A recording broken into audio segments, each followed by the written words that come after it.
Okay, so here we are, Conservation Commission. Roll call. All I'll right, log in on my other device. sounds good. Cheryl Brown, Here. Matt Pence, Here. John Mailing, Here. Catherine Knight, Here. and Steve Hockey. Here, sorry. Excellent. So you have 5 tonight. I'm pretty sure that is it. The others could not make it. Okay, we'll skip the mission statement for tonight and Sounds jump good. right in. I'm still getting everything open here, sorry. Sure.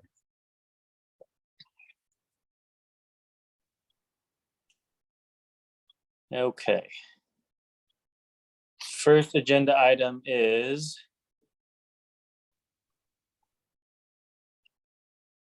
somebody help me out. It's not, I don't Sure. have it open yet. So it's Public number. comment. Go for it.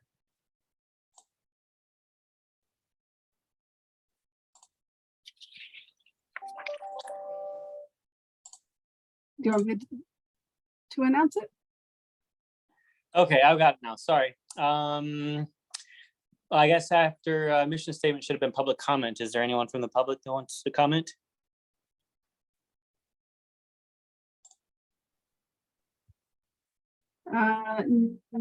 No.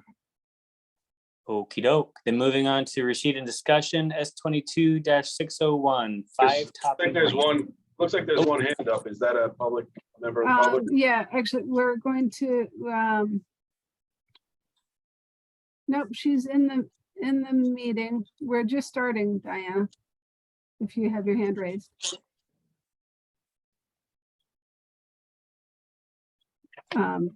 Sorry about that. And then, so no, there is no public comment. Amelia, if you could move, there is one person in the attendees who should be a panelist, if you could move them over. Thank you. Okay. Recording in progress. Hold on a second, sorry.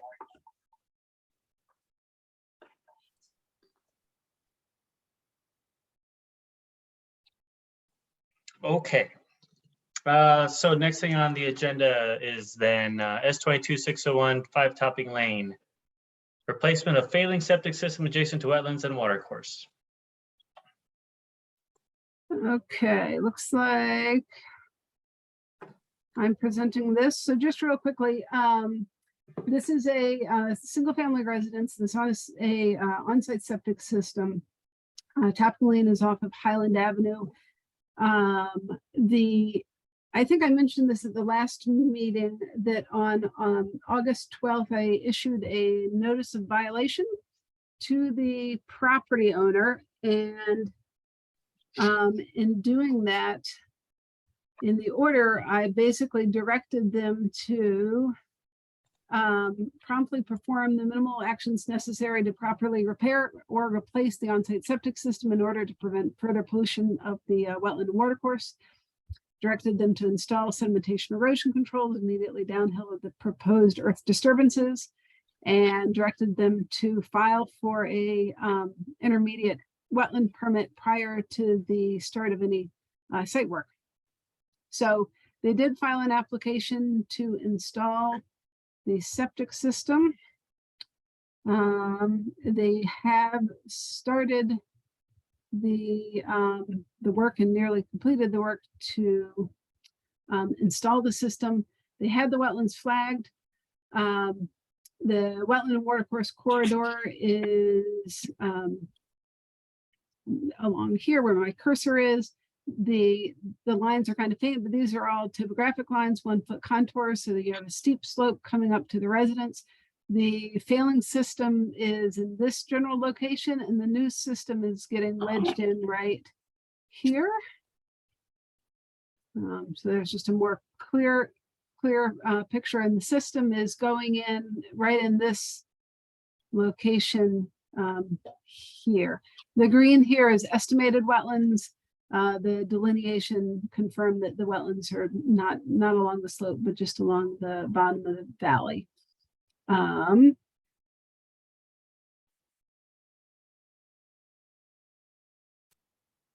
And here is the site plan. This is kind of turned around with the wetland and watercourse on the top of the screen. The residence, the driveway coming in here. Old system, they're going to keep the existing septic tank, but instead of having the leaching fields in this location, they're going to go down the slope and install a new system with select fill on the slope, but still a considerable distance from the wetland and watercourse. That's my presentation of this pending application. Any questions? Is it approved by the health department already? Yes, it was approved by the health department. Absolutely. So we're just looking to uphold the notice violation at this stage, right? Or Well, there's no No, decision right now. yeah, there's no decision at all. So it was not an order, so it does not require you to uphold it. It was just a notice of violation with directives. So okay. it's does not need to be upheld.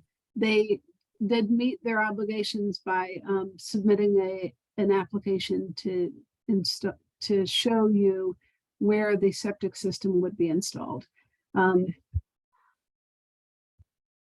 Let me just make sure that septic installer is not here.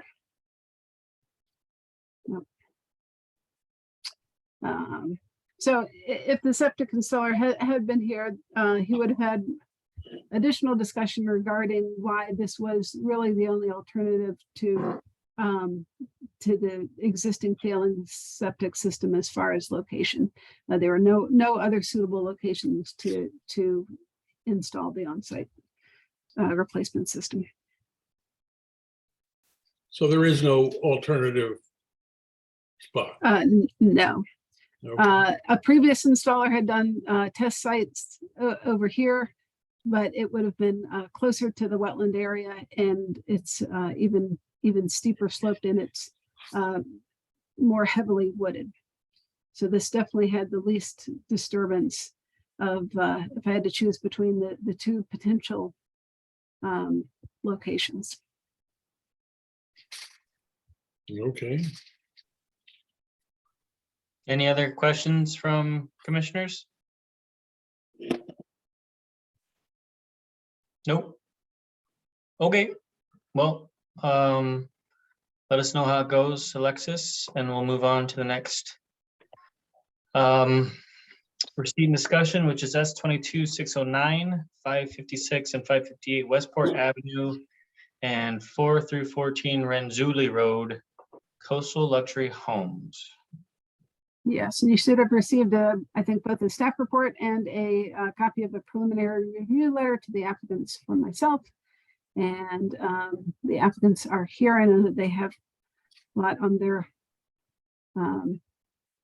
plate. So if you want to go ahead and do a brief review of the application, it will require public hearing. So it is a significant regulated activity. You will be hearing from this group in more detail in the future at some time to be determined. Yeah, understood.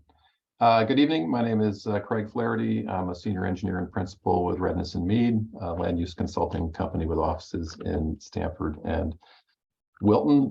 We're on this project providing land surveying, civil engineering, and permitting services. I'm joined tonight by Bill Kenny, William Kenny and Associates, who is our project, soil scientist, landscape architect, and ecologist. He provided the delineation and is finalizing his wetland assessment, which I know is one of the items that Alexis asked for in her initial staff report. Of course, we're here for just receipt and discussion, so I'm going to do a broad overview, not a deep dive. We were here a couple of months ago to give you kind of an informal heads up as to the proposed application, which I will share my screen now.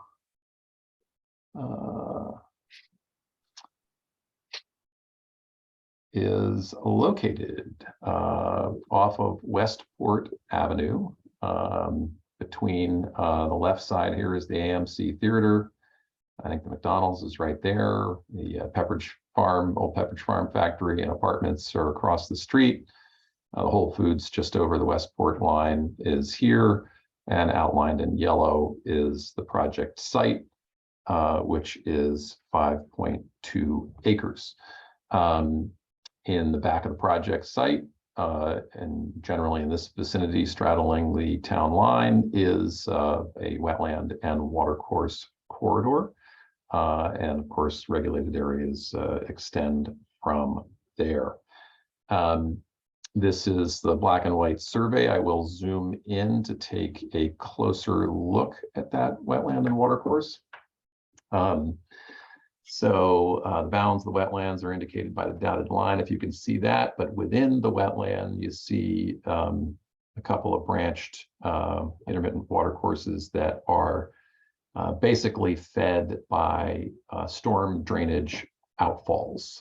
So there is a 30-inch storm drainage outfall that comes in behind that Whole Foods site.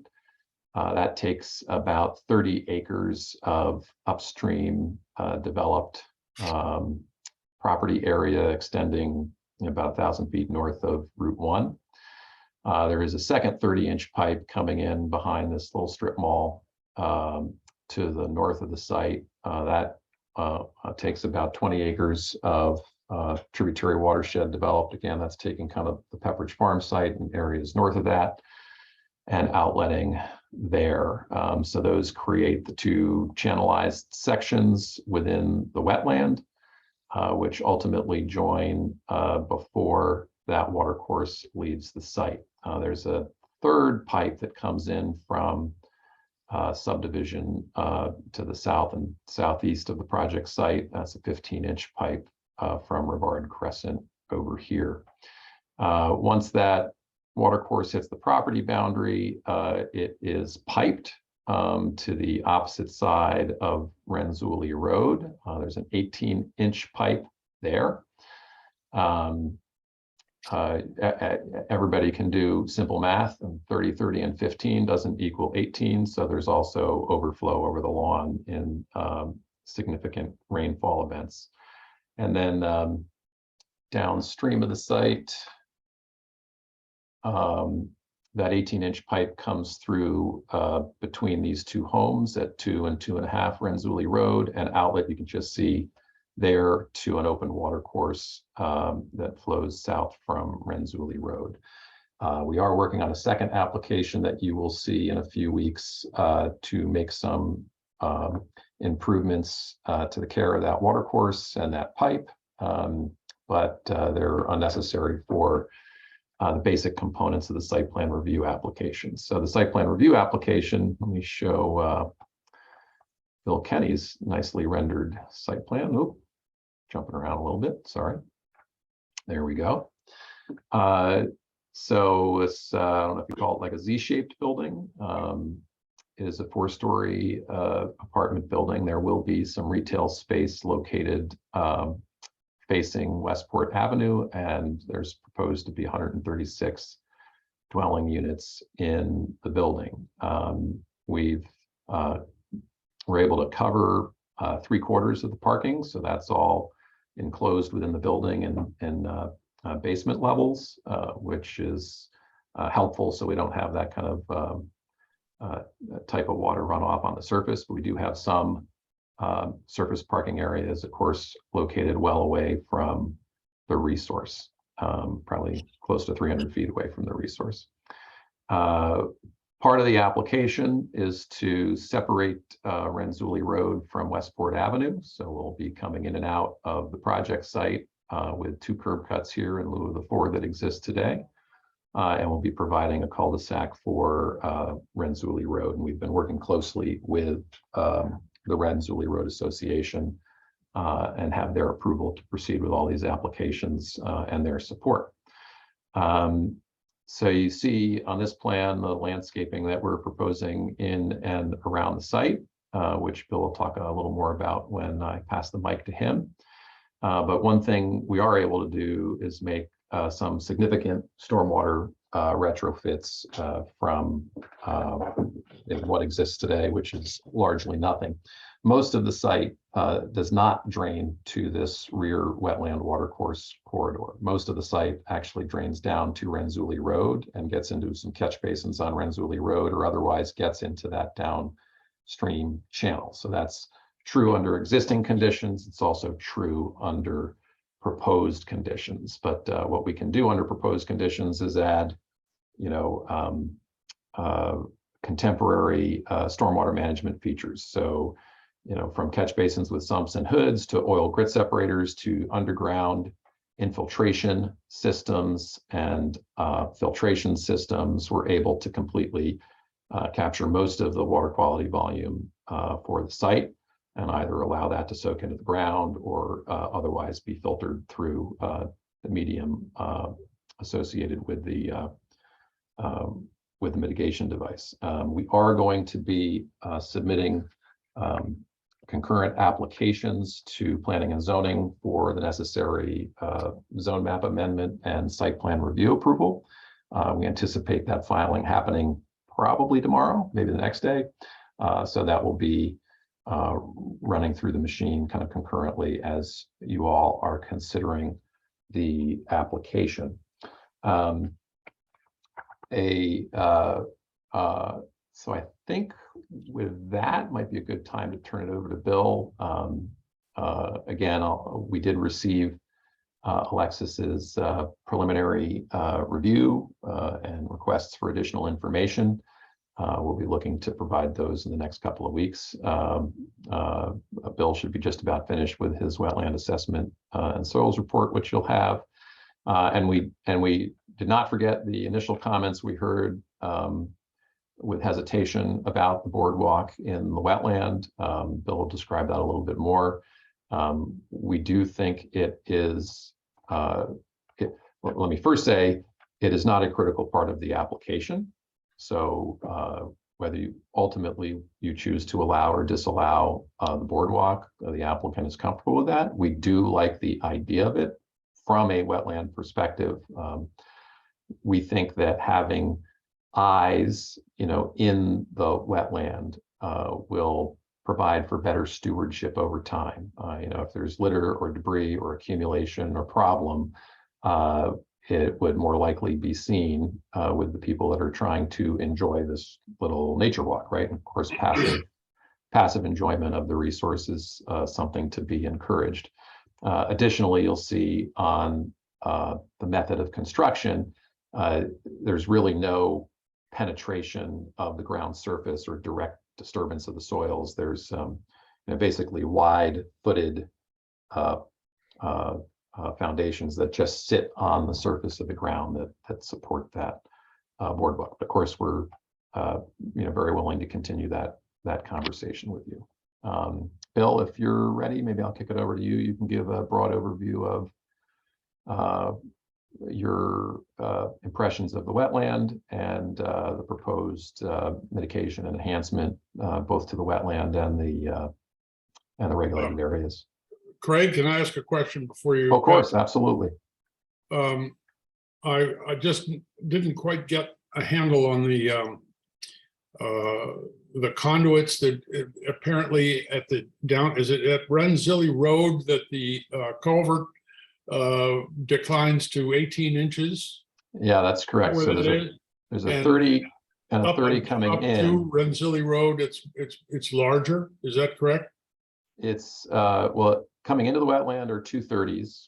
Going out of the wetland is an 18, and that 18 goes across Renzulli Road and discharges into a downstream watercourse. Okay, so the stormwater management, I mean, the plan isn't going to create a body of water that's going to back up from that 18-inch pipe. Yeah, no, we're very clearly reducing the peak rate and volume of water leaving our site, and it's discharging to that downstream watercourse. So we're not trying to use that 18-inch pipe. Okay. As again, just in full disclosure, the application that you will see, and we have promised the neighborhood that we will file, envisions adding a twin 18-inch pipe adjacent to the existing one, and cleaning out the downstream watercourse, which very evidently some trees have fallen across it years in the past, and there's some sediment accumulating behind those trees, which is obstructing the flow, the free flow of that 18-inch pipe. Great, thank you. Bill, you want to do your own share, or you want to talk to these? I'll share if I can. Yep, Thank you.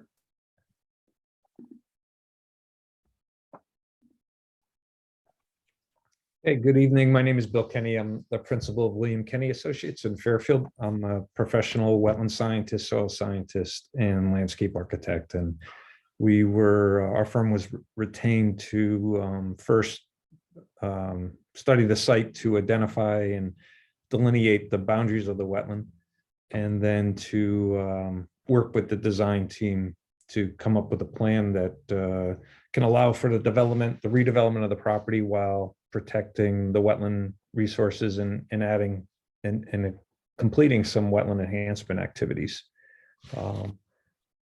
So as discussed, the wetland is located in the eastern portion of the property. It's a wooded wetland, primarily a red maple swamp. It's gently sloping from the northeast corner down to the southwestern corner.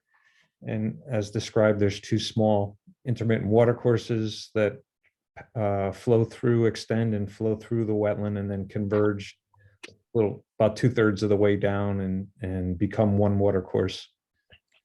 The watercourse to the north appears to convey more groundwater than surface water.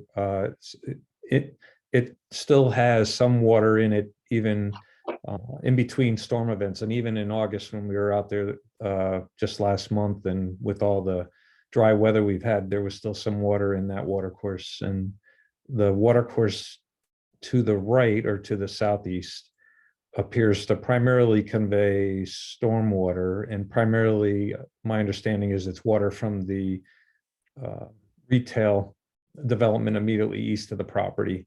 And actually the quality of the water flowing through that watercourse is certainly much more, it's degraded compared to the quality of the water passing through the other watercourse.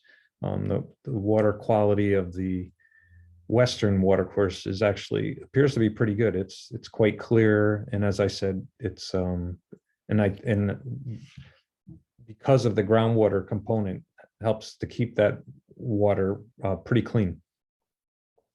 The wetland itself includes quite a bit of invasive vegetation, like many wetlands in an environment like this in Fairfield County. In the northern portion, there's quite a bit of Japanese knotweed. The existing conditions with regard to ownership, there's quite a handful of different properties that are being merged to create this development, but it's interesting, and they're quite thin, and they extend west to east across the site and through the wetland. So there's about 4, maybe 5 separate properties that extend through the wetland right now. And due to those separate ownerships, you can, particularly in the north, that lot I think it may have had some tree removal many years ago that allowed more sunlight, and thereby has allowed more invasive plants in the northern portion of the wetland to thrive, particularly the knotweed. Other significant invasive plants are Oriental bittersweet vine and porcelain berry vine. So we are proposing a plan to help control the invasive vegetation, and we'll be focusing on these invasives that are causing the most harm, those being the Japanese knotweed and the vines that are growing in the trees. We want to remove the vines so that the this wetland continues to be a wooded environment and a shaded environment. The more shade we have, the less vibrant many of the invasives will be. On the along the western boundary of the wetland, some of the residential yards extend into the buffer, into that 50-foot upland review area. And there's a couple of locations where we're removing debris, some fill that have been placed over time, and other debris that's been dumped. And we're going to remove that, eliminate some lawn areas, and then revegetate these two areas with native meadow and trees and some shrubs. For the project, we have 4 plans that were submitted dealing with the overall site.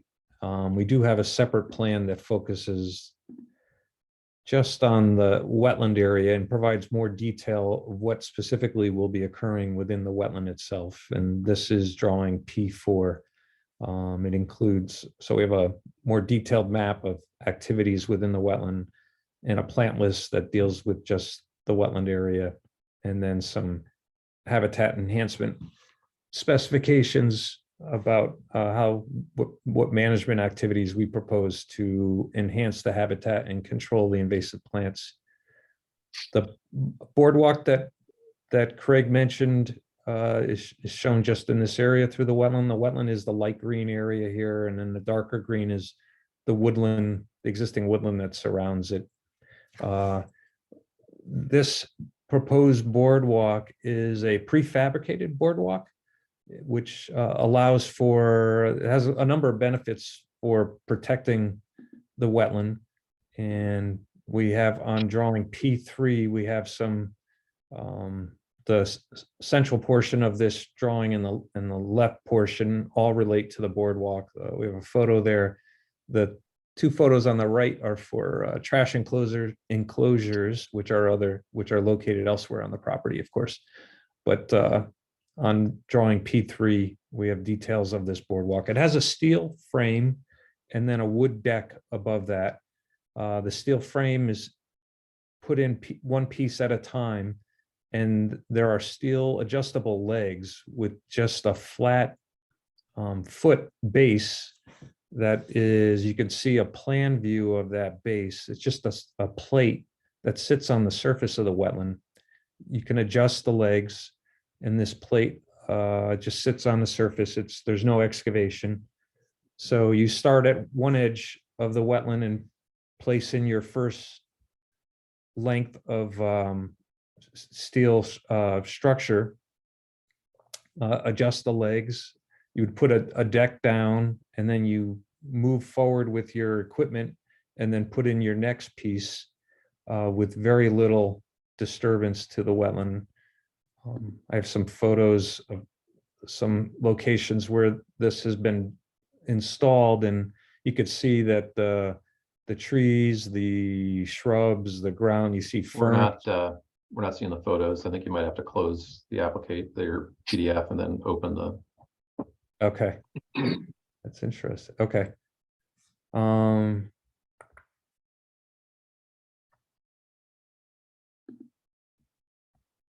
You can basically open one application at a time for the share.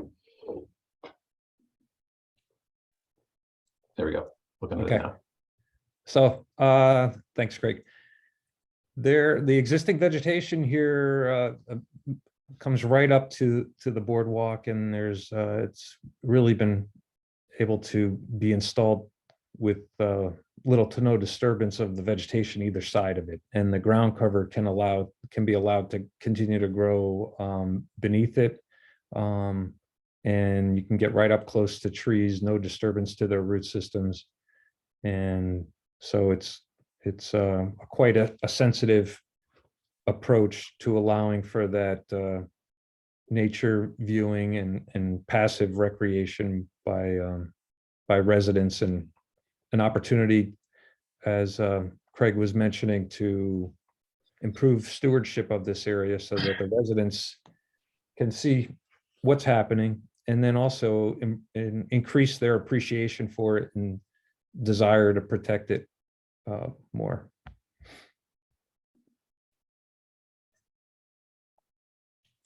So that's a summary of that proposal. Be pleased to answer any questions that you might have. Any commissioners? I have to say about the boardwalk, my concern is not in the construction of the boardwalk. It's the fact that it's intrusive to the wetlands. And, you know, I have seen boardwalks before that have got coffee cups in the weeds to either side, and people who have brought pets who have, you know, not been able to be controlled and have gone off into the area. I mean, I don't have enough, I haven't worked on it enough. I don't know if there's a case to be made for an overlook that's outside the wetlands. But I'm just not comfortable with the boardwalk. I just, that's my reasoning. Those are good points. Understood.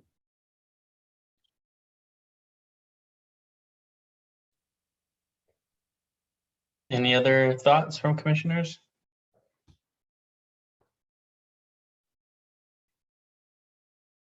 So again, we've got the initial comments from Alexis that we're going to provide a detailed response for. Alexis, what would be, assuming we're going to be on the next agenda on October 11th, is that the next agenda?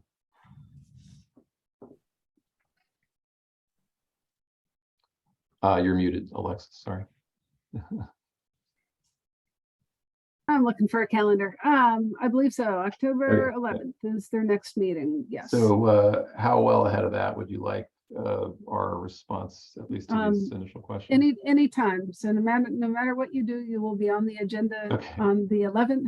For And the more continued time you have to discussion. review it, the better, right? And right, the more time you give us to look at it in advance, the better. So- I will tell you that the packet of materials goes out the week before. So Okay, well, we'll want to make at least that deadline. I Yep. think I'll task my team to get you full responses by the end of the month, so you have plenty of time to take a look at those responses. One question that was in my head, it's on your checklist, which is putting stakes out on site for orientation. The wetland flags are all still there, I believe, and numbered, so that's very helpful to orientation. Do we need to do anything further, and if we did, what would we do? I don't know, commissioners, for those of you that often do site walks, do you, well, so Norwalk doesn't do an organized site walk. We don't have a meeting where there is a site walk. Commissioners go out individually.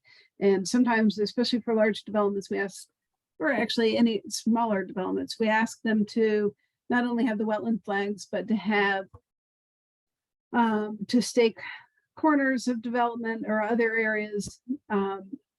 I kind of feel that this one's relatively clear. If you look at the survey of the existing land use and where the rock piles and other things are, when you go out there, I think you'll be able to orient yourself. But would it be helpful to have the property corners or like some points of the boardwalk? It's really up to you. It is on your application form to stake not only the to show, kind of stake the development. I forget how we phrase it. Anyone have a preference?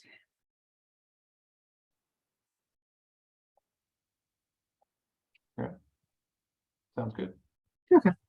Well, yeah, again, if there are any other questions from the commissioners that you think of after tonight, please get them to Alexis and she'll get them to us. And with that, we'll continue on with the process. Sounds Okay. good. Thank you, Okay. applicants and representatives. We'll move on then. So next, Could- oh, sorry.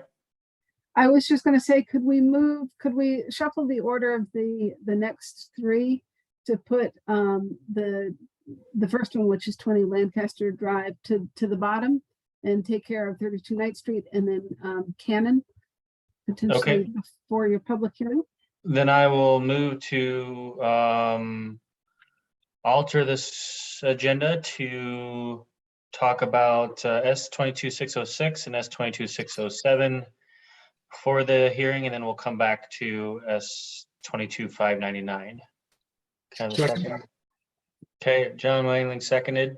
All of those in favor? Aye. Aye.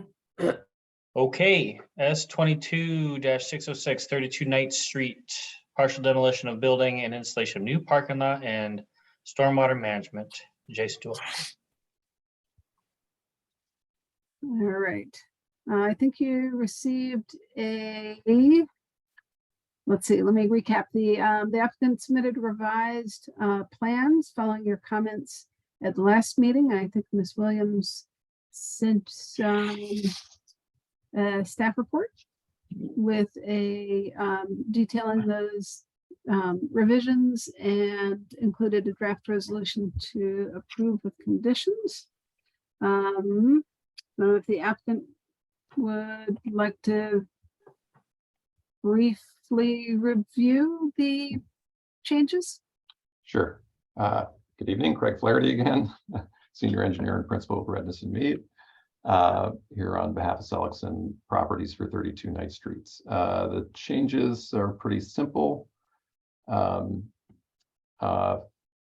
There was, well, first of all, we added, actually at the request of the design reviewer associated with redevelopment and planning zoning, 2 more islands in the back parking lot, and there'll be 4 more trees in those islands. I thought you'd be interested in that, even though it's not directly in your regulated area. We have swapped out, I think, one of the species recommendations near the resource to make sure that it was a native. And Eric Rains is on the call if you have any questions about that.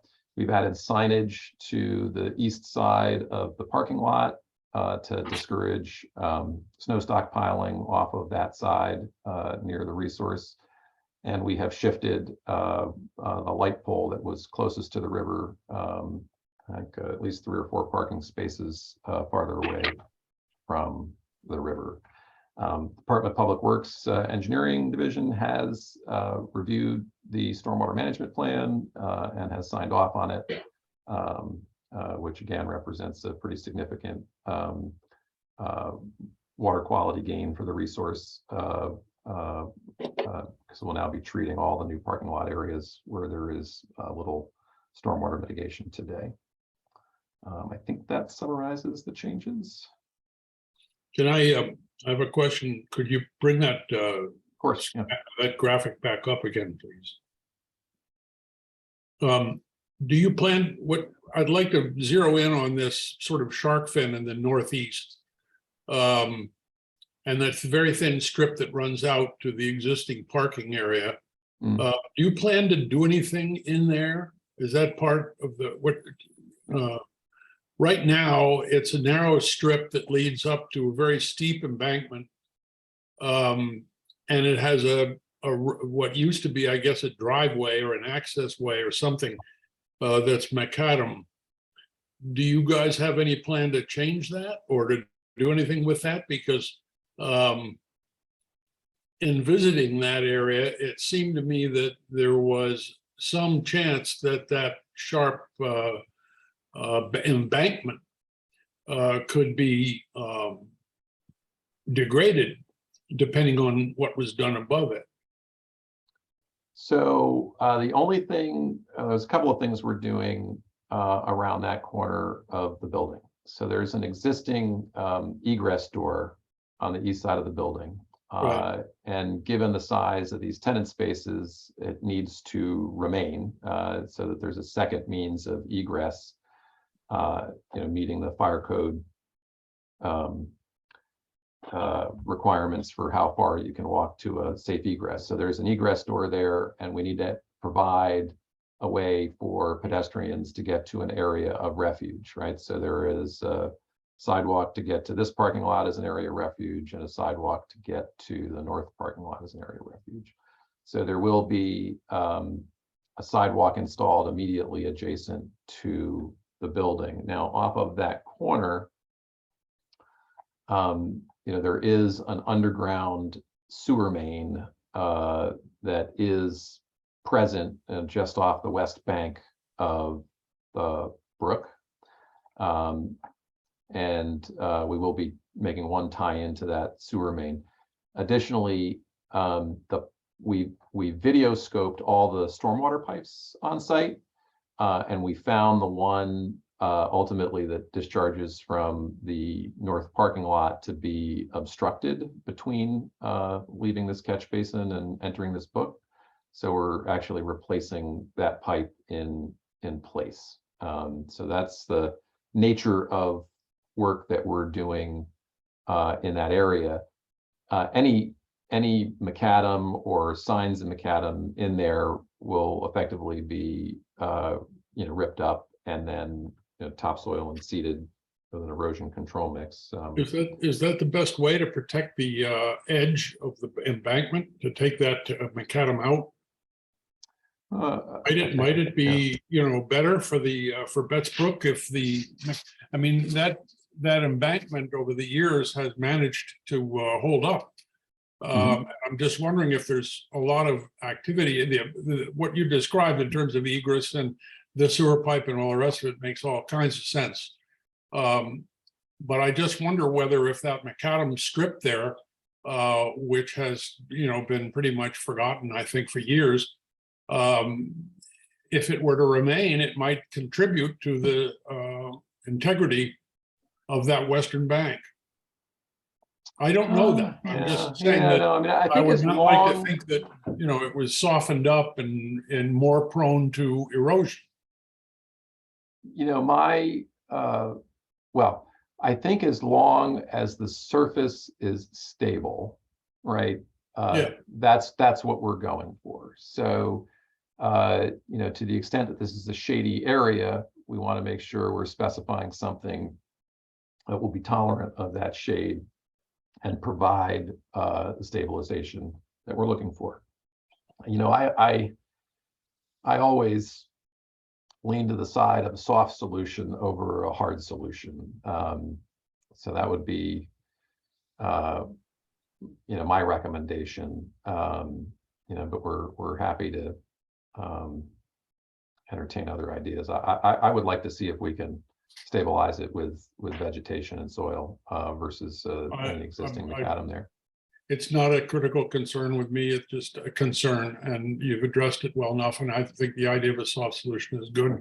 Maybe just a little extra silt fence running along there for a while. Sure, would be helpful. Yep, we're happy to take care of that when we're doing the construction details. Thank you.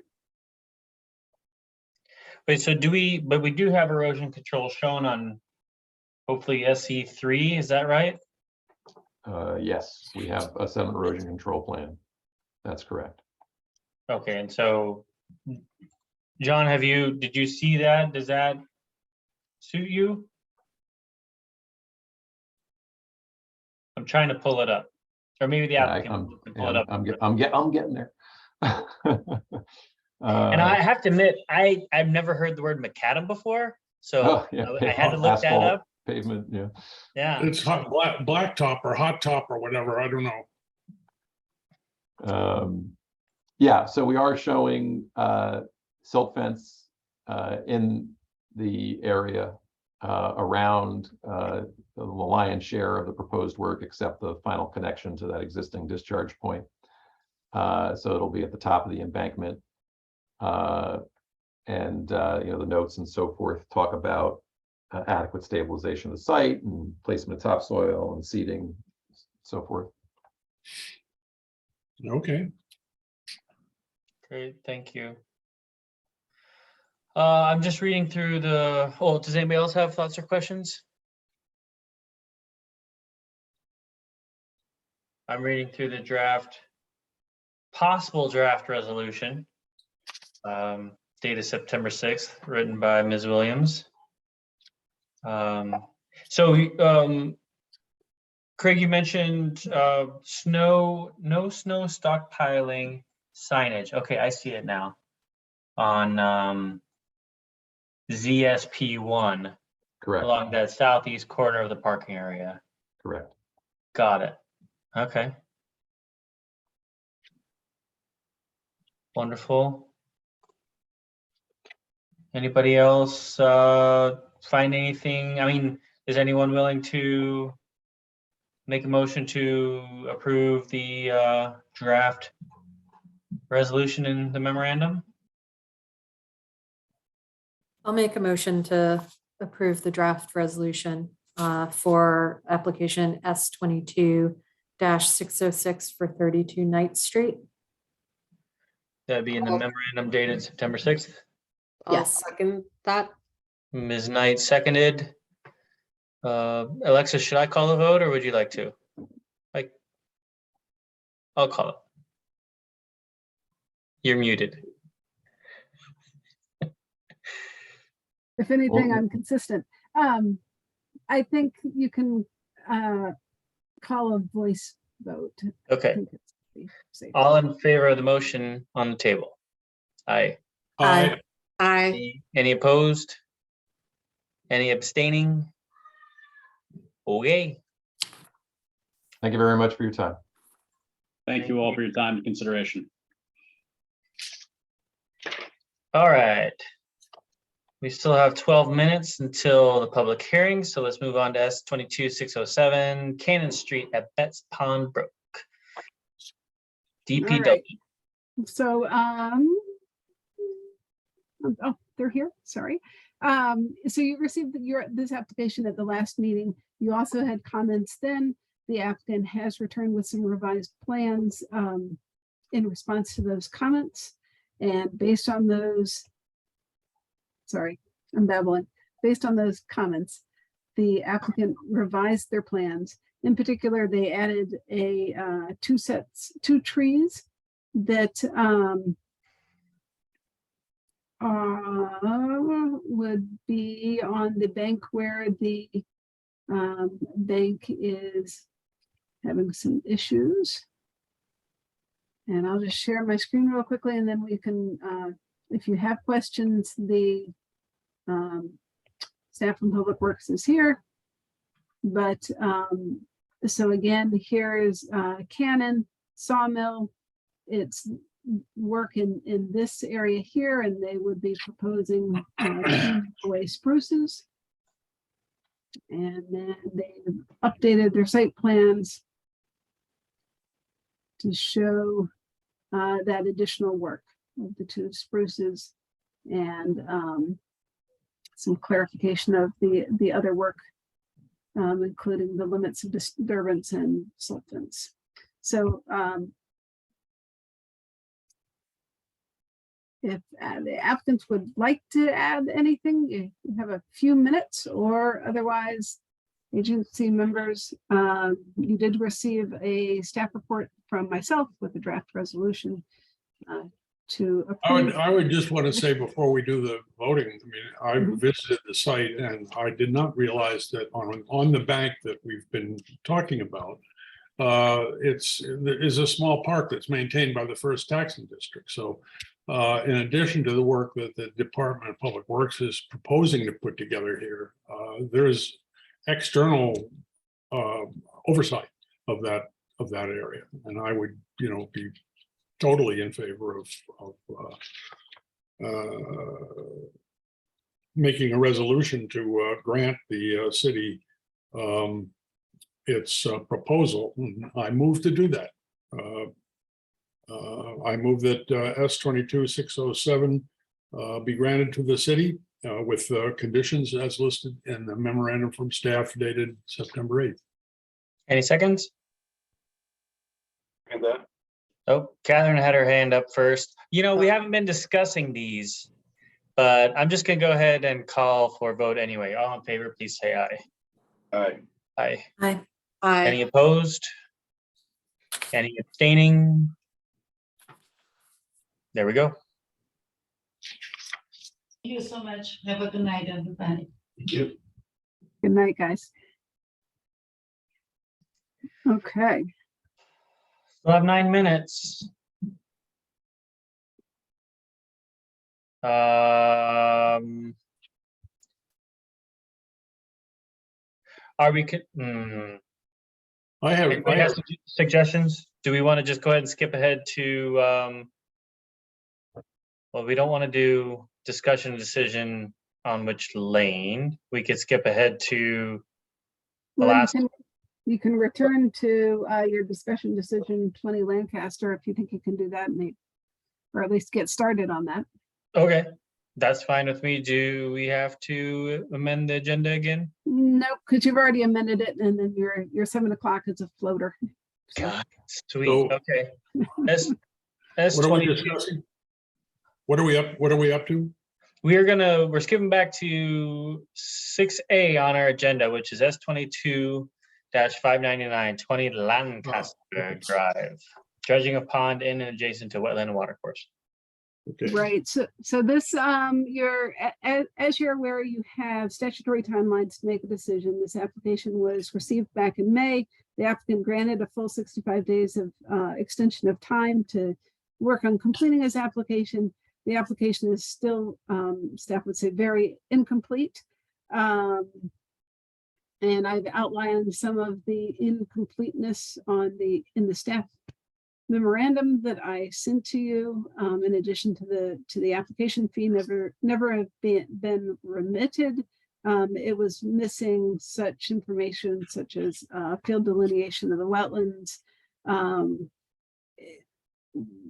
a grading plan, details regarding the proposed dam, and other things. So I had reached out to the applicant multiple times, encouraging him to withdraw his application, which would be the easiest way to kind of round things out. He indicated that he'd like to try to keep it open. I explained to him that he can't keep it open, that there is statutory timelines when the agency just must make a decision. But I never heard back from him and have not received a withdrawal. So it is your deadline to make a decision on this application. Staff would encourage you to make a resolution, adopt a resolution to deny the application. If just like for any decision, you need to state your reasons on for making that decision. And that's what the draft resolution attempts to do. So that's my 2 cents. Any questions or comments from commissioners? That might be consequential or conclusive or critical, concise. All right, well, I'm going to go ahead and move to adopt the, what is it? It's not a memorandum, it's a, Yeah, it's a memo. okay. Right, Dated so September what you're really 2nd. doing is you're adopting the resolution in my memo. There we go. We're going to adopt, I move to adopt the resolution, there we go, in the memo by Alexis dated September 9th with regard to rejecting the incomplete application for this property for the reasons listed. Any seconds? I second it. Ms. Brown seconded. Any discussion? All in favor, say aye. Aye. Any opposed? Any abstentions? So be it. Okay. Right. 4 minutes.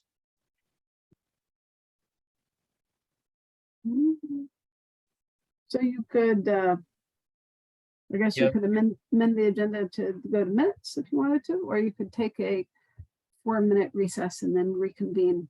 Let's keep this rolling. I'm gonna move to amend the agenda and talk about minutes, hoping that somebody reviewed them. All in favor?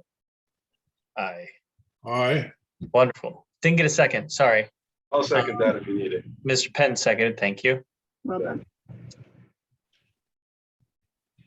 All right. Help? Minutes. No?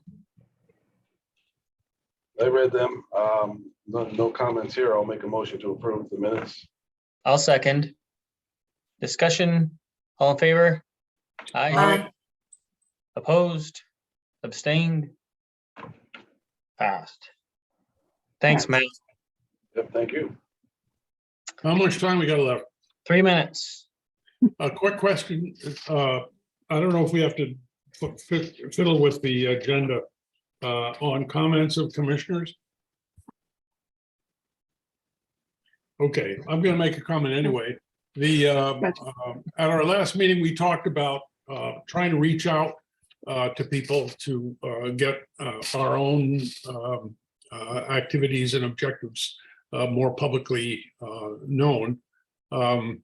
Steve, I sent a draft of something that might be sent to Nancy on Norwalk, which is a pretty well regarded medium.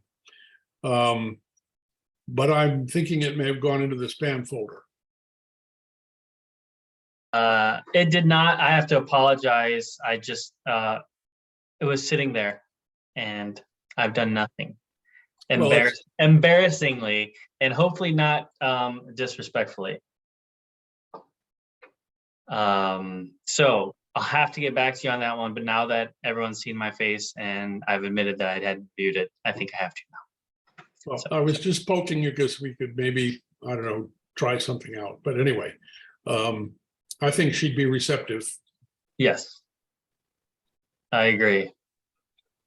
And I will send you, I think the last time I had mentioned that there had been a, the Hour had done a front page article about a reminder to mind the wetland regulations. And I did find that was only in 2018. I swear it was longer ago, but I found that article and I'll send that out to all of you. And you can look through it and see what parts you don't like and what parts you like, and you can incorporate that into whatever draft you guys are working on, if it's helping. Thank you. Why don't we just then, for the next few seconds, sit tight till 7 o'clock, and then we'll start the public hearing.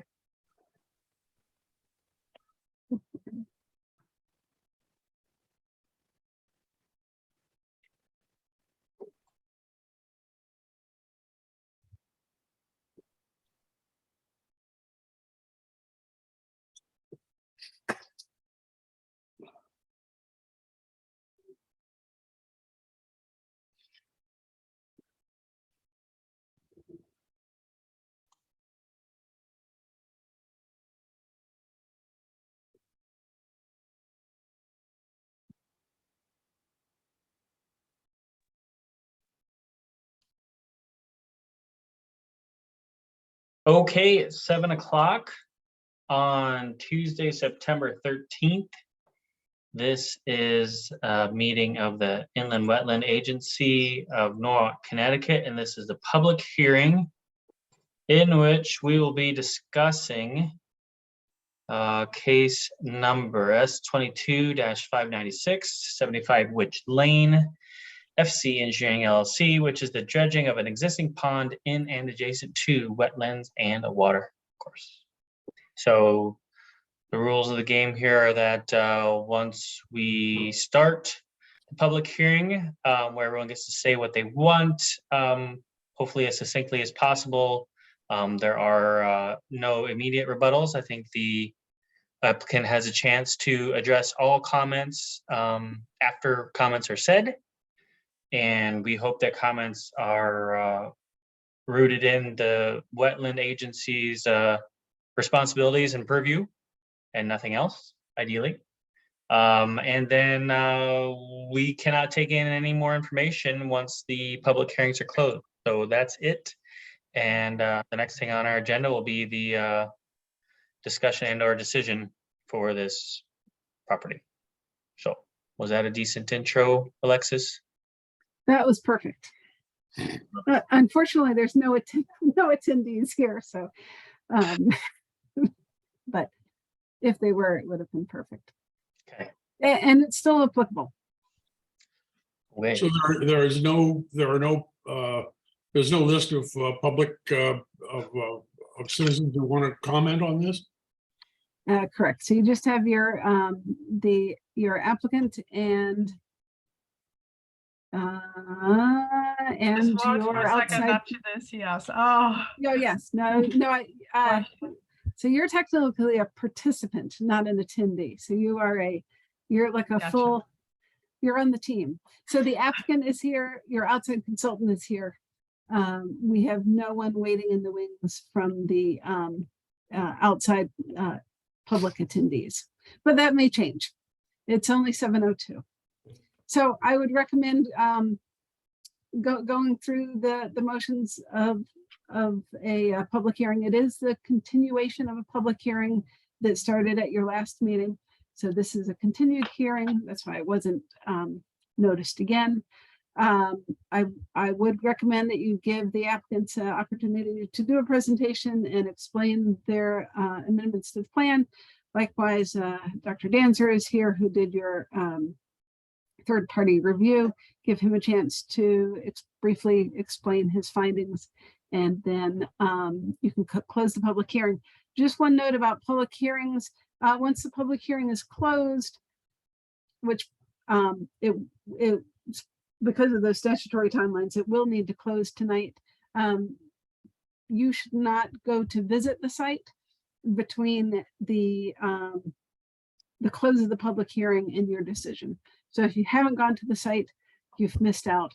And you're going to have to make your decision based on the record, what you know. So that's it from me. If we want to give the floor to the applicants. Thank you. This is Wayne DeVanzo, Fairfield County Engineering for the applicant.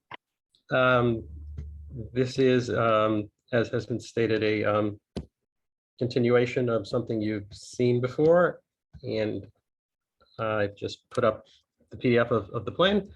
The proposal is for the excavation of this existing pond area to dredge it and restore it to its former glory, so to speak. It will require about 500 cubic yards of excavation. A mud tracking pad will be installed to aid this process. We did receive comments from the independent consultant, which we've addressed since the last time you've seen this. The process of the dredging will be, we will start on the southwest corner of the pond. We'll be using timber mats along the bank and excavating into the western half of the, or western, hopefully 2/3 of the pond area, and moving northwards with timber mats and as needed as we got up here, and excavate the more or less the western half of it as needed. Then we will extend towards the center and get the excavator there to be able to reach across to excavate the eastern sections of the pond area until we have everything excavated. The material will be brought onto the site, and it will remain on the site. It will be stored in this general area that you see up here. That will be dug out slightly to 6, 8, 9 inches below existing grade, so that we can store the material there and it won't simply leach back into across the grade into the wetlands. It will be ringed with hay bales and the silt fence, and the material will be stored there for eventual later use on the site as sites as they're developed. There will be the creation of a forebay in this area, which will help to remove or prevent sediment from reaching the new pond or the reestablished pond. That forebay will be maintained and inspected annually and or semi-annually, and excavated and material removed as needed. The pond will, as shown, will be approximately 6,500 cubic feet in capacity, and it will have at its static level, which is level with the existing outflowing culvert. It will have, as shown here, as graded here, it will have a freeboard of approximately 10,000 cubic feet, which is about 75,000 gallons.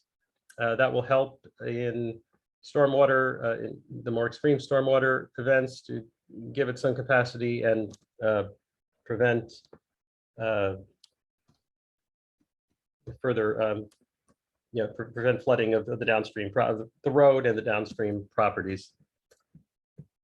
This is a cross section of the pond, which shows, as you can see here, the blue line would be the static level of the pond, and then you have this excess capacity for stormwater.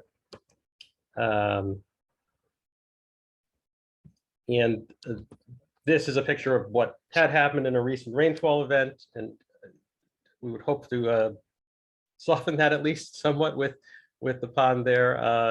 We're not actually seeing that photo. Sorry, Mr. Bonzo. You can't see that photo? Oh, I'm not. Okay, give me 1 minute. You'll just have to stop sharing the PDF and then reshare. Okay. Whoa. Can you see it now? Yes. Okay. Okay. So that was during a fairly, I don't believe this was Ida. I think it was one shortly before that. I believe was when that occurred.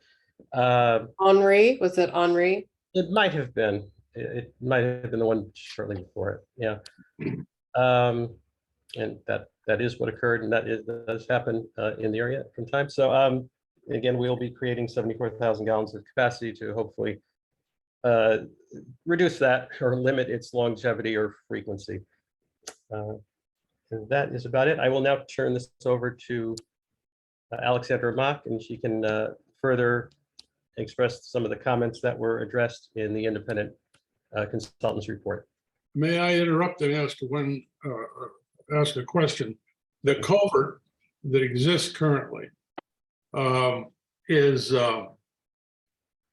what, 36 inches? I believe it's 24. 24. Okay, 24 inches, and it is located at what would be the surface of the pond of the area. Is that what the plan would be? Yeah, it would be the invert of that pipe would be the surface of the pond. Correct. Okay, and you say in your April 15th memorandum that the pond will be dug down to 7 feet deep, which is 2 or 3 feet, I think, in excess of what it was before. So there will be quite a lot of standing water there, reasonably stagnant, I suppose. Does that have an effect? I mean, doesn't that create a fairly steep slope on both sides if you go down? Can I address this 7 feet? in my presentation? Because I actually have prepared pictures, and maybe I can give you a better visuals to answer the question, Okay. if that's okay. When can you stop sharing? So I will Yes, I share will. mine. Certainly.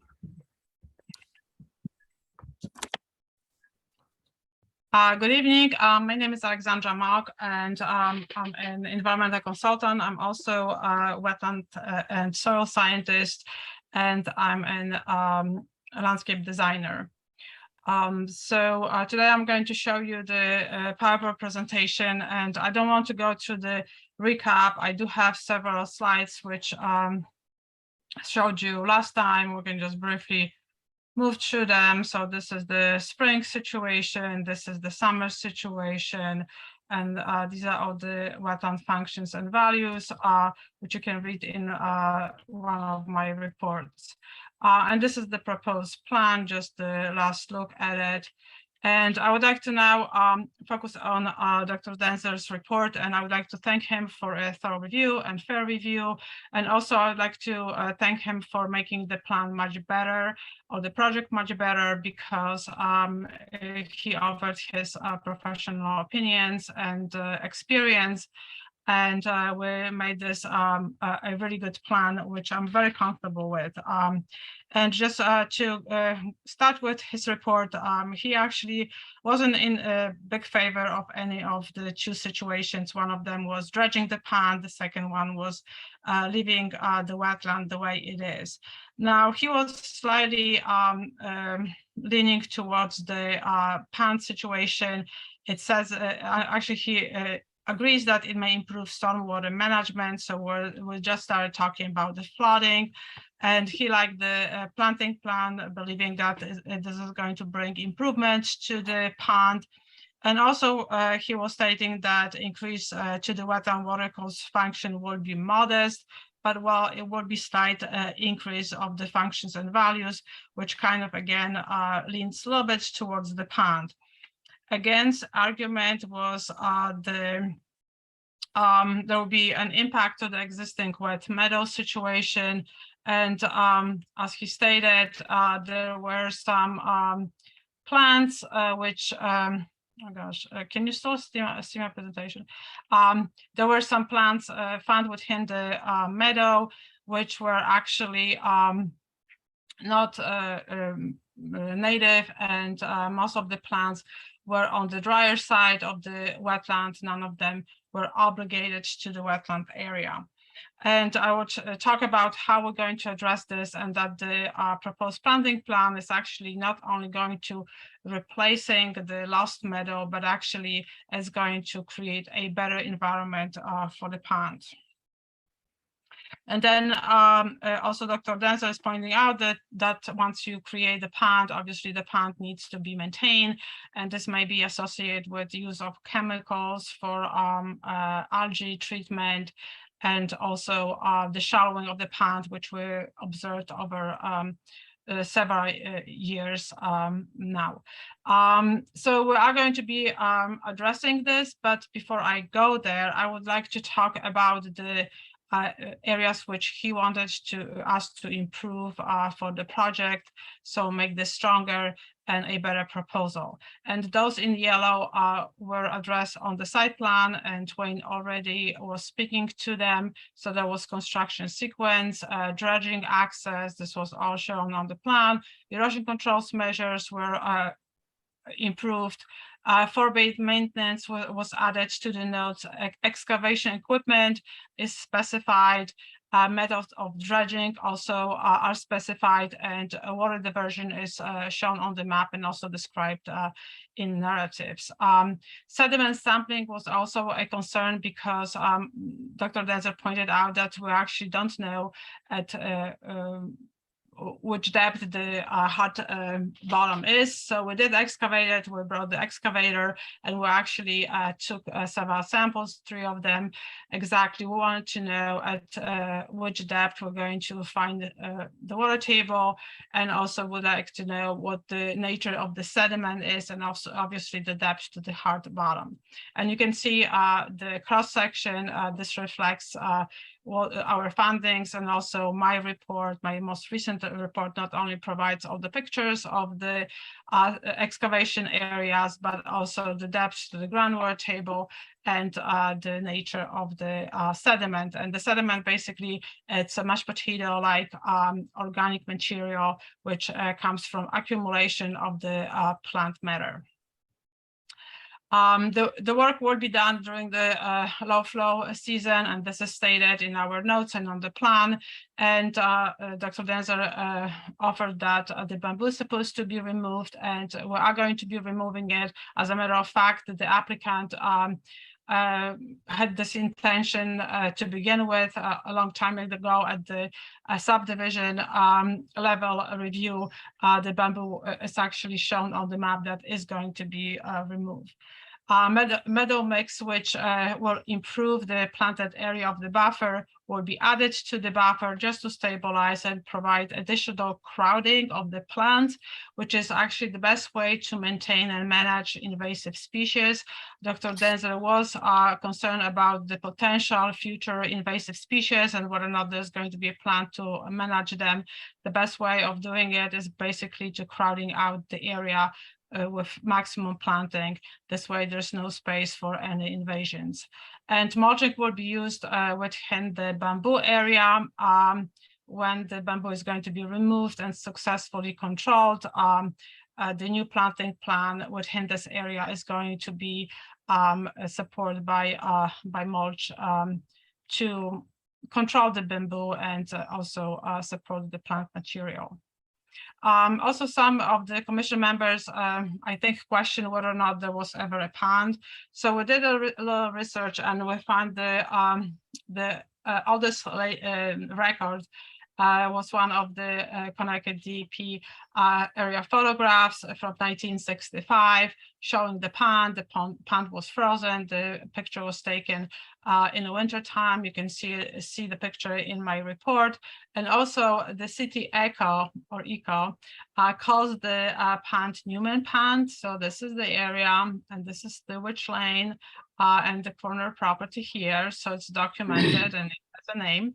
And also during the subdivision review in 2014, you can see that the survey at that time showed this as and indicated as a pond. Why we would like to dredge the pond and why it's needed, and there are several reasons. We'd like to restore the pond and its habitat, and this pond actually is it's a part of corridor which have several ponds. So if you trace the entire area of the stream all the way to the north, you will see that there are 4 ponds above the pond, our pond, and there are 4 ponds actually below, going towards the south, including 2 brackish water ponds. So this is well-established stream pond system, which obviously shares not only the aquatic life, which migrates from one to another, but it already has the connection. Now, Dr. Denzer was his comment about once you dredge the pond, then you have to maintain. So we're showing all the measures which we're going to be taking to make sure that the pond is going to be maintained healthy and not filling in with nutrients and sediment again for a very long time. So we are proposing the forebay, and the forebay is not only going to be stopping all the nutrients coming to the pond carried by the water, but also this potential sediment. And this is going to be helping the pond across the street. And I know that one of the commission members made this comment that the one across the street is a beautiful pond. Actually, if you look closer, especially during the drought, it's also filling in very quickly. This will help because it will stop the erosion of the current material accumulated within the pond into the lower pond across the street. We are going to be offering 2,400 square feet of watercourse buffer restoration. The restoration is not going to happen if the pond is not approved, and this is going to be supporting the pond, especially when you think about this being a subdivision in the future and the land being developed. You really need a healthy buffer.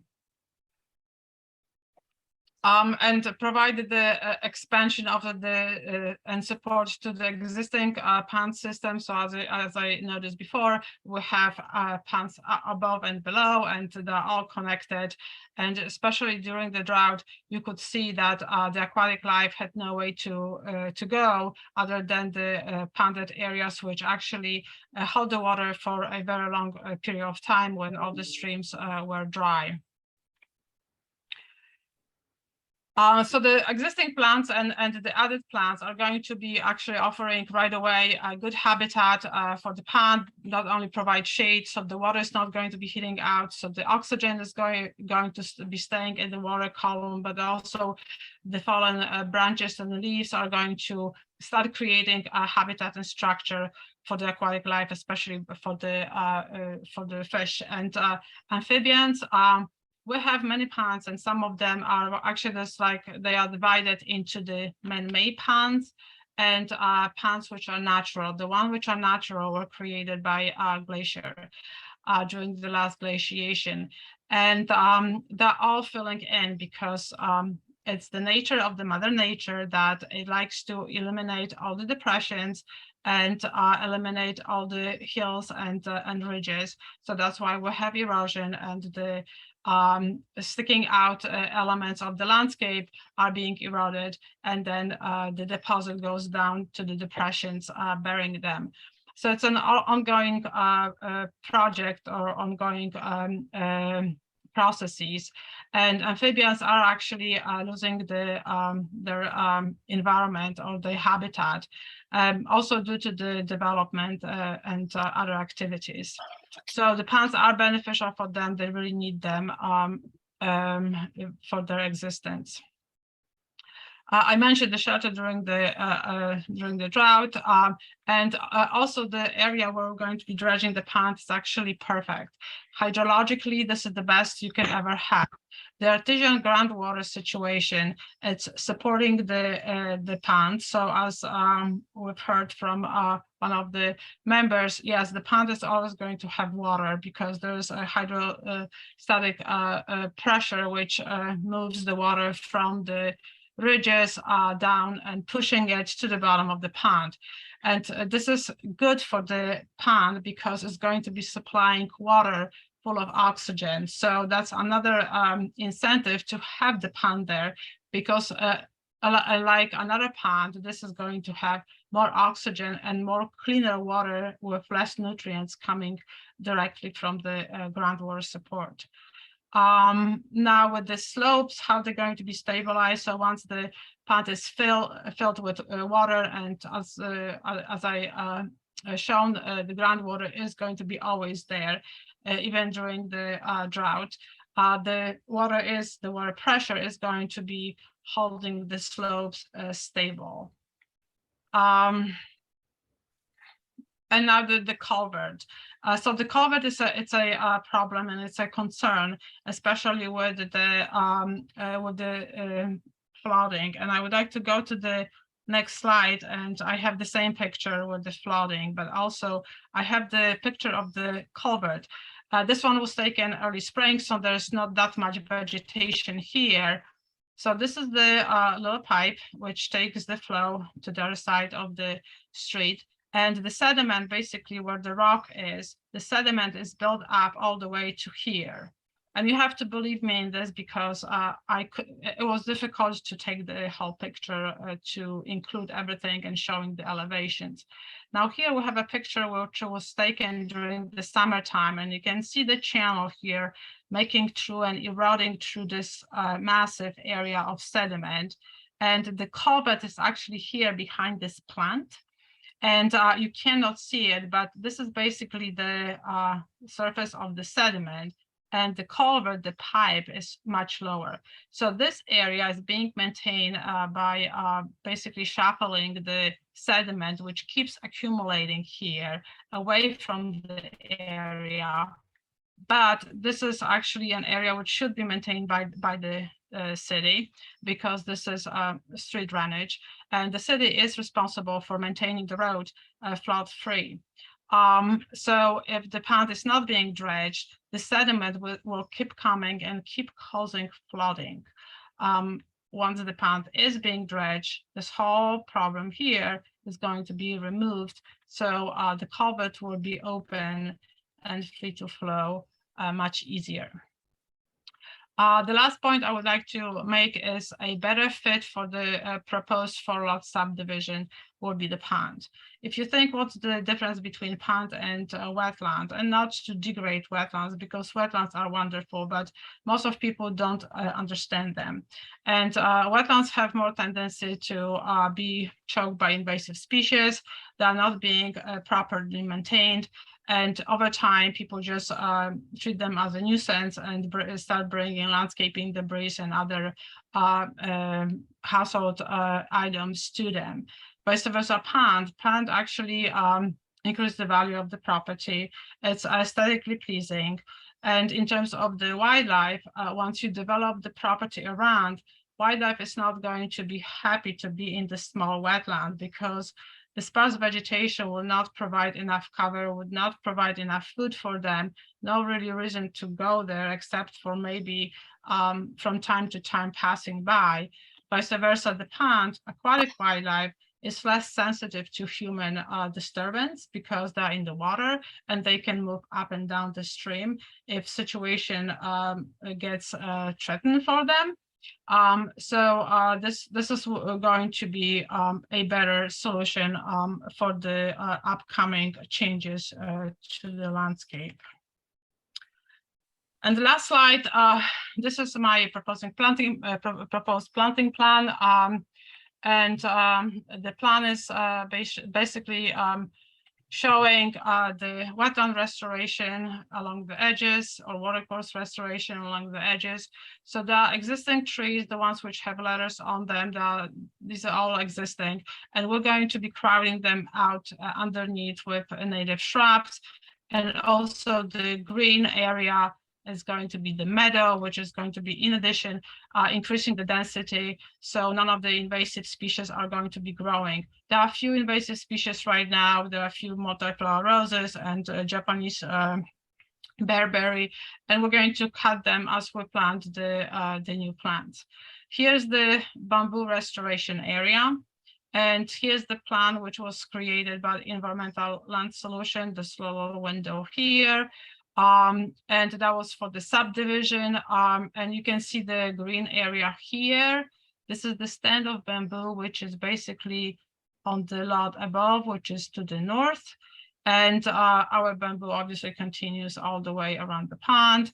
So we honor their plan and we're inspired by their plan. So we took some of the plant species which they proposed and incorporated to the scheme which we're using on this side of the pond. So this area also is going to be densely vegetated. And as I mentioned before, we're going to be using wood chips to create mulch and good protection from the bamboo regrowth. And the bamboo is going to be excavated. The dredge spoils, once dewatered, are going to be placed here, which are actually going to kind of create a wetland environment, because if you think about the soil is very moist and mashed potato-like. So it's going to have a lot of organic material, which is going to hold a lot of moisture in it. So it's going to be on the wet side. So it is going to be almost acting as a wetland with very good soil. And this is the end of my presentation, and I hope I answer the question. If not, please have more of them. I would like to return to my original question, which I asked to Mr. Davanzo. How far below the surface is the culvert? Well, I believe that the culvert is actually right now, if you take the sediment, it's actually almost below the surface of the sediment. Wait, Yes. do you agree with me? Yes. If I were standing in the street with a measuring tape and I reached down to the culvert, what would my measuring tape tell me? From the road, I would say the invert of the culvert's probably maybe 3 feet below the surface of the road. 3 feet. Okay. About that, I would think, yeah. And the dredging that's proposed will go down 7 feet. So there will be a 4-foot hole below the level of the culvert that will fill up with water. Have I got that straight? That's about right. And again, as Alexandra explained. So you have a fairly substantial amount of water that basically just sits there. And more or less the same amount of water that flows through now is going to continue to flow through. It would seem to me. I mean, I don't see where the forebay is reasonably far upstream. I think that 7 feet will probably be less in a reasonably short period of time. I'm not sure that a forebay. I don't know what degree of competency a forebay has, whether a forebay needs to be closer or farther away, bigger or smaller. If it in fact traps sediment, how will it be dredged? And is it located in an area that is that would measure as wetlands? So it is located within the stream channel over here. So this is the way the water flows towards the pond. So here's the forebay, and it's going to be passing the forebay, slowing down, dropping off the sediment, and then flowing over this area, which is kind of wetland area, vegetated meadow area. and then it's going to go to the pond. So, and then the forebay obviously will have the accumulation of the sediment, which is now not moving to the pond, but is being stopped here. And it's going to be maintained annually or more often if needed. It all depends, because if we have a huge storm event, there may be a lot of erosion coming here. It all depends. How far is the forebay from the upstream edge of the excavation? So this is the edge of the excavation. Wayne, how far it is? That's approximately 40 feet, I would say. 40 to 50 maybe. Thank you.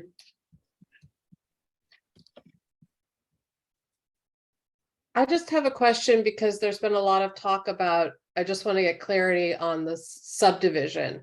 So if it's a subdivision for 4 freehold properties, or is there is a homeowners association, or what's the nature of the subdivision? Just in terms of the ongoing maintenance, if it's now, and how does the pond and the management of it sit between the 4 properties subdivision? Just to understand that. I did not actually review the file, but my understanding is that this is a separate lot, right? Wayne, one of Yeah, the that's, I believe that, yeah, there are 4 separate lots. So this will be basically the owner of this lot. Yeah, I think there would be, There's, yeah, that would be one no. thing, that would be on one lot, I think. No, so you have it shown actually on, so on the plan that you're showing now, it shows lot B2 and lot B1. The And it line looks- goes through, yeah, goes through. Yeah, Yeah, I guess it would be, right. yeah, there it is. And so that's the property line that's pretty much going right through the forebay and the pond. Here, yeah.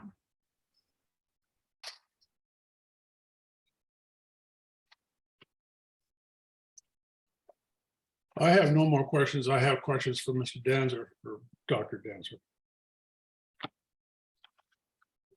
I just So- have a question, like how important is it that this is about flood management? Because that's been made a lot, and just trying to understand what is in the design of it that's for flood management for extreme, because Henri dumped between like 3 to 5 inches of rain. And so that, you know, that's a substantial amount in gallons of water that's potentially flowing through. So I, you know, just to contextualize, like, is that really sufficient for, you know, the picture Well, that you yeah. showed? Would that even make a difference? Yeah, I mean, for a very large, we're not going to prevent the flooding completely. That's, you know, beyond what any 1 or 2 lots could possibly do. But obviously 74,000 gallon capacity is, you know, not insignificant, and every little bit helps, and it will mitigate any event. It could fully mitigate smaller rainfall events, you know, maybe a 2-inch rain that is not, you know, uncommon, and will, you know, decrease the longevity of the flooding and you know, the frequency to some extent by it's capacity that's not there now. Bottom line, it's in everything, you know, every extra incremental storage helps. So it's not a solution. It's not a magic bullet that's going to obviously stop flooding completely, but it's certainly better to have it than to not in terms of stormwater management.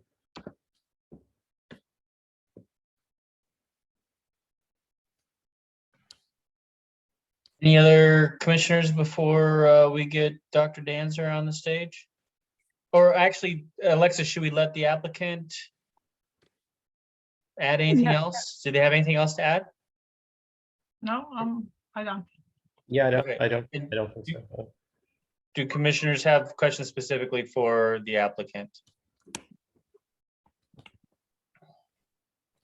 Okay, so Alexis, is that all right if now we ask That Dr. sounds good. Danzer a few questions? Yes. Okay, Commissioner Manning? Yeah, a couple of things. Thank you for being with us, Dr. Danzer. On the first page of your environmental review, you refer to excavation of the former pool area. I would certainly stipulate that this area may have been a pool at some time in the past. I don't argue that at all, but it does not seem to me that it is a pool now. So the proposal to dredge a pond that doesn't exist is one that I have difficulty with. What in fact there is in this location is, in your words, a physically intact moist and wet meadow habitat, which you go on to say it will be converted into a relatively small area of aquatic habitat. So effectively what we are doing, what we are looking to, what we're being asked to do is to remove a physically intact moist and wet meadow habitat, partly for the benefit of construction of home sites, and some other potential advantages. You mentioned that the increase to water body functions will be modest, that the pond will ultimately require maintenance, but that's not something that's before us tonight. And I guess I just have a problem with that. I mean, a physically intact moist and wet meadow habitat is not a wetland because the underlying soil is not wetland soil. And besides, the proposal is to go down 7 feet and pick up 3 or 4 feet of bottom, which would certainly take away any sort of wetland soil that might still be there or might ever have been there. At the same time,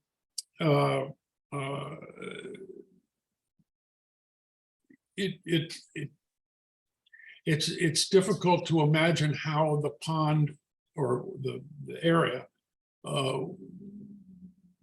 would benefit other than aesthetically. I don't mean to misinterpret what you said, but that seems to be the gist. It's difficult for us to rule if the area is not a wetland, is not a watercourse. It is a physically intact moist and wet meadow habitat. I am concerned that once this habitat is removed and the embankment is going to be fairly steep, it seems to me, going down 7 feet. Overall, that seems to be unconstructive from the standpoint of inland wetlands preservation and integrity. I don't know if you want to elaborate on your report at all. You have been rebutted by the applicant, and I would be, very glad to hear. You said that that may have been dug out of wetlands at some original time. Right now, the proposed dredged area is 60% of the parcel. It's quite substantial. The parcel is 1.57 acres, and the area proposed to be dredged is 0.95 acres. That's not correct. Well, it's not correct? No, that's not correct. We're not. If I might just mention, for the record, my name is Steve Danzer, soil scientist, wetland scientist. Unfortunately, that was a misstatement. I'm not sure where that number even came from. It might have been the total acreage of part of the property, but that was an error, and I was corrected by the applicant, and I agree with that. All right. Well, then I will yield to you, Mr. Danzer. Okay. I approached this project very delicately because I wasn't quite sure. I mean, of what exactly people were looking for. But the bottom line is that I've been involved in a substantial amount of dredging in my professional career, and I'm very familiar. And often I'm asked to look at situations very similar to this, actually, where the ultimate question is we have an area, it's been a pond in the past, it's no longer a pond now, can we rejuvenate it, is it worth it? These are all very worthwhile and appropriate questions to be asked. And some it's just, in my opinion, a question of policy more than black and white. Should we do this? Should we not do this? Ultimately, what the applicant is asking for is a conversion of wetland types. You have a wet meadow, and wet meadow is a type of wetland, and the applicant would like to create or restore a water body. So you got one type of wetland habitat going into another wetland habitat. It's not as straightforward as that, unfortunately, because neither of these habitats are pristine, and neither of these habitats will exist in a static form. The wet meadow that we have is a temporary landform. It's part of a successional trajectory. It's basically formed because we have sediments going downstream over time. Over time, if this area is not dredged, it will either become upland with a little trickle of a stream going through the middle, or it might revert down to some artesian wide wetland system. I'm not sure which one it is. I'm not so sure anyone can really predict, but it's not going to stay the way it is now. And there's a good risk that it might get less wetland-like if no intervention is taken. So that is one serious consideration to balance. The other thing about this application is that what they are asking for is wetland buffer enhancements, including the removal of bamboo. And I understand that part of the bamboo removal was already specified with the planning and zoning, but that is a substantial enhancement to the area, which would not happen if this project was not approved. And again, I'm not saying you should approve or not approve, but I think that's something that needs to be taken into consideration. Ultimately, what I did conclude in my report was the overall impact to the wetland and watercourse functions is more likely to be benign rather than adverse. So what I was saying is, if you do go ahead and dredge it, it's not the end of the world. If you don't dredge it, it's not the end of the world either, but there's definitely nothing, in my view, ecologically harmful. There's been discussions tonight about the stormwater management part. I'm not going to really throw my 2 cents in there because I'm not an engineer. But my first feeling was like, in the case of like a large magnitude storm event, I don't think the pond is going to do much for stormwater management. It might be of some help in smaller magnitude storm events, and I think that's what the engineer from the applicant was trying to get across. I will tell you this, half of my report was dedicated to technical comments based on my own involvement in pond dredging. And I will say that the applicant made a great effort to address my comments, just about every single one of them, to my satisfaction. I was kind of impressed by that. I figured usually, when you throw these comments out, that they usually respond with the majority, but they actually satisfied every single one of them. And I really do think that if this project is approved, it is a much, much, much better project than it was when I initially took my first look at it. So anyway, I can maybe answer any more questions in more detail, but that's kind of my take on it for now.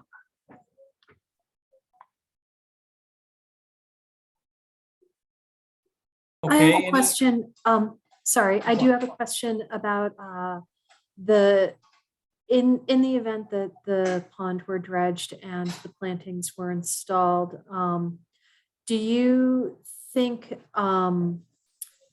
that a maintenance plan would be beneficial in this situation for a number of years to make sure that the invasive plants don't come back? Or do you think that the level of planting is sufficient to force, basically the natives will survive and the invasives will be pushed to the side? I'm just thinking about how much disturbances would potentially go on the site and on the edges, and that's usually what dredges up all the seed bank. Sure. So, I would recommend a couple of years of monitoring with maybe once a year report, just to see how things are and make sure that there is someone on the property side that is capable of doing this so it doesn't fall through the cracks. Bamboo removal itself is a necessary but very risky endeavor. Those are very difficult projects. They're very important projects, and which is why I stipulated or recommended that they do it. But that alone should take a couple of years of monitoring to make sure that the bamboo doesn't come back. And I understand the applicant, at least they made the representation in the materials that they were going to do this anyway, but being that you're a permitting agency, you might as well formalize the requirement for doing monitoring. That would be my recommendation. Thank you.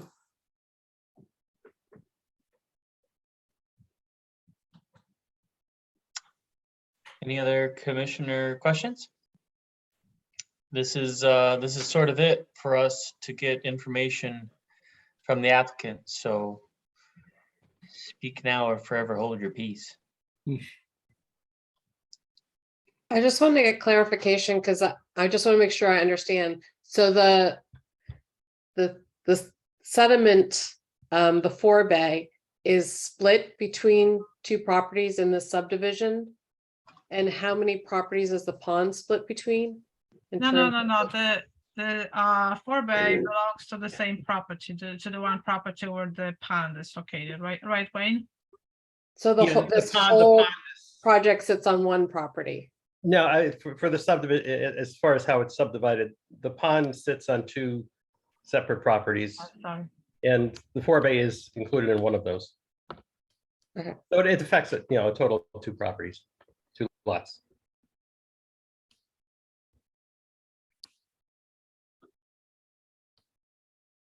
Okay, anyone else? Okay, well, I guess, and we don't have anyone that has called in, right? Alexis, Amelia? No? Okay. Okay, well, unless anybody has anything else to add, I think we will close the public hearing. Do we need a motion? Do we need a motion? I'll move to close this public hearing. Can I have a second? Second? John, discussion? All in favor? Aye. Aye. All opposed? Abstentions?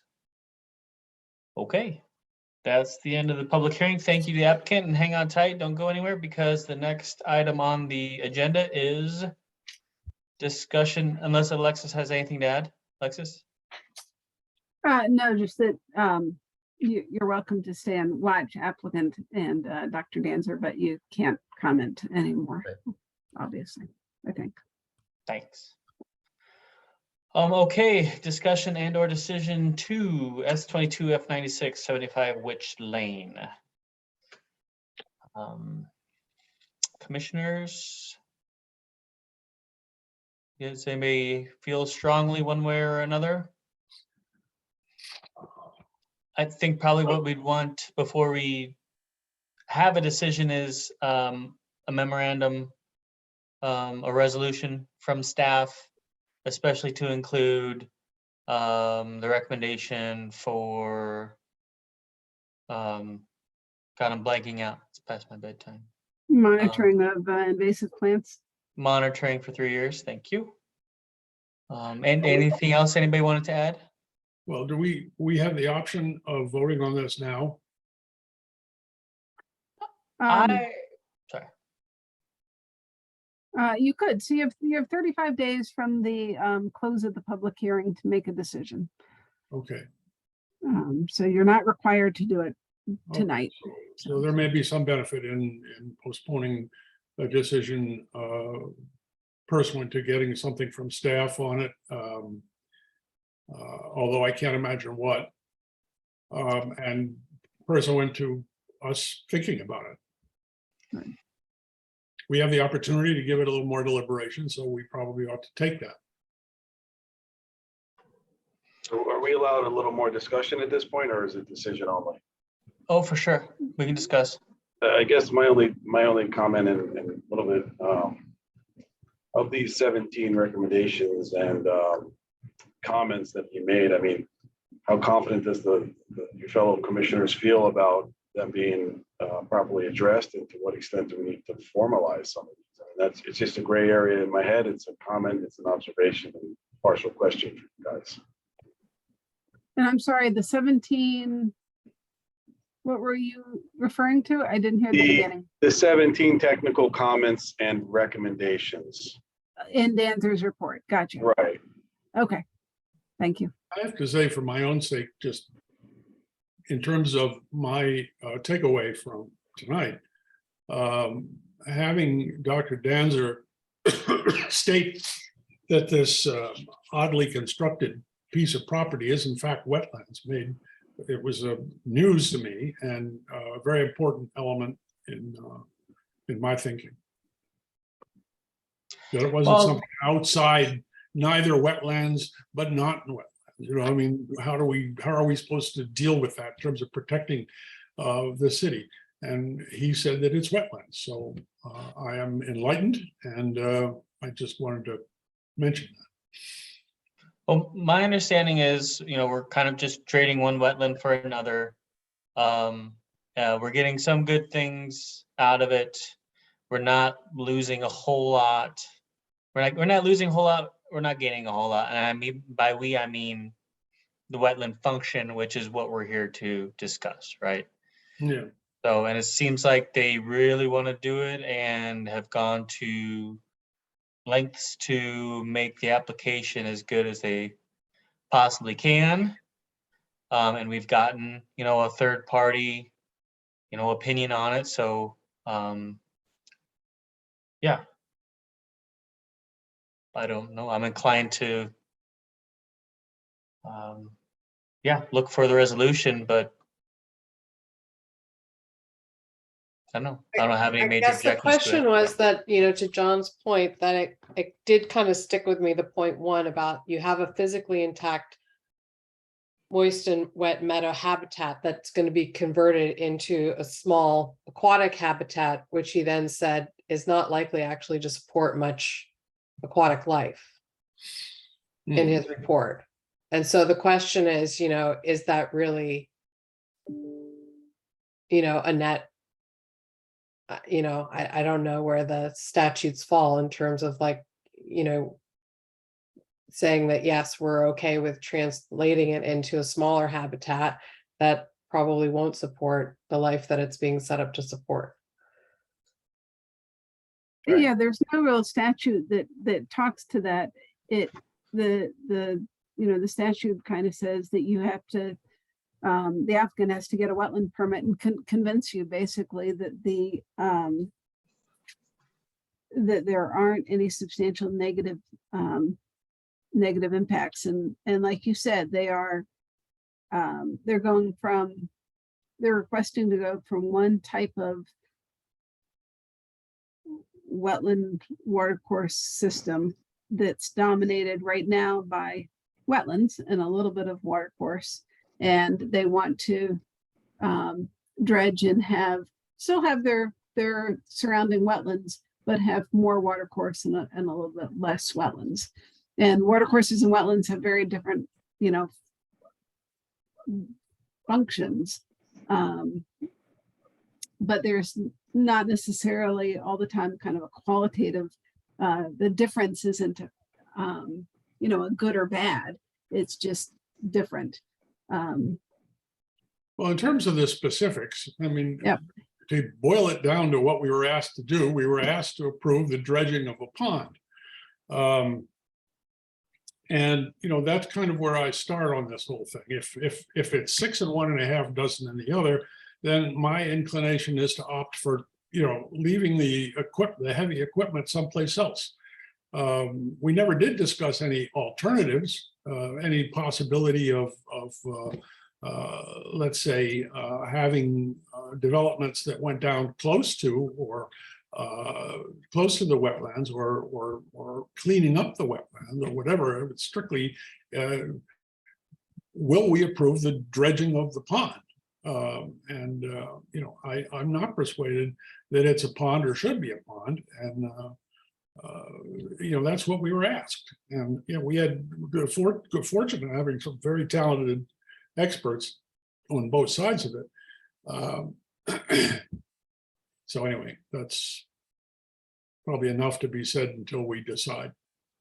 Well, not to point and counterpoint this, but I mean, really what it comes down to is the first line of Dr. Danzer's summary is dredging will likely not adversely impact the wetland/watercourse environment. So if we vote this down and all really the homeowner needs to do is take us to court and say, look, the third party person that the agency force the applicant to pay for, told the agency that dredging will likely not adversely impact wetland/watercourse environment, which is what we're totally here to enforce. That is our statute, right? So I mean, like, I get you. I don't disagree. Our general rule, I think we all agree on, is if it's a wetland, leave it alone. Go spend your money somewhere else. I get that. I think none of us disagree about that. But I mean, just as far as this standing up and, you know, against scrutiny beyond us and just all the hairiness of that, I don't think it's worth fighting, honestly. But maybe I'm a pushover. Well, I would have to say that I didn't call Dr. Danzer. I mean, I didn't want to see Dr. Danzer come in to tell me what to do. I wanted more information. And he provided more information. And a lot of it was favorable for the applicant, it seems to me, which gave it more credibility to me. Anyway. That's a good point.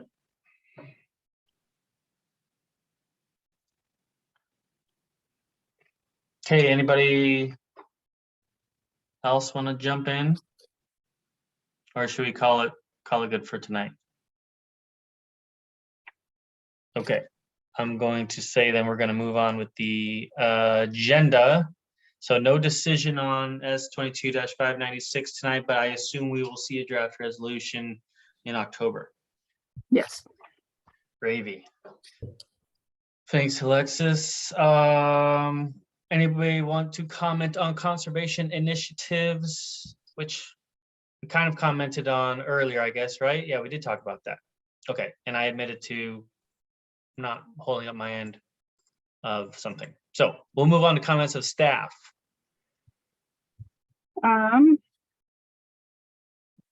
Let's see. I did change the Conservation Office webpage to my fall message. Your webpage, I know no one ever goes on it, so, but not just you, I mean, like, no one. In the spring, it has information about landscaping and fertilizing and getting a soil test to see what your grass actually needs. And I switched it to the fall theme of don't blow your leaves into the stream and the wetland. And so I have a few of those that I try to cycle through in the fall to remind people not to fertilize after Halloween because your grass doesn't need it. Don't blow the leaves into the stream. So that was news. And then we did issue, since we last were together, issued 2 notices of violation.